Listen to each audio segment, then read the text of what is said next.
ठीक है। अभी इतना बड़ा ब्लंडर हो गया डॉक्टर जाकिर नाइक से नादर अली की पॉडकास्ट में।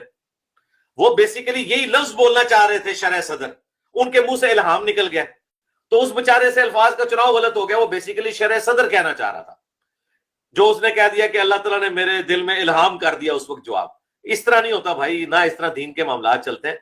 और वो अगर मेरी फोन पे बात हुई उनसे या कोई मुलाकात के चांस बने तो मैं उनसे कह भी दूंगा कि यार इसके ऊपर आप रुजू करें, आपने क्या लफ्ज बोला है। और मुझे पता है उनके अल्फाज का चुनाव का मसला है, उनको उर्दू नहीं आती, ना उनको ये दकीक किस्म की टर्मिनोलॉजीज आती हैं। मिर्ज़े ने यहाँ बात गोल मोल कर दी, जबकि मिर्ज़े के उसूल के मुताबिक इल्हाम का दावा करने वाला काफिर है, दायरा इस्लाम से खारिज है, ख़त्म नबूवत का डाकू है।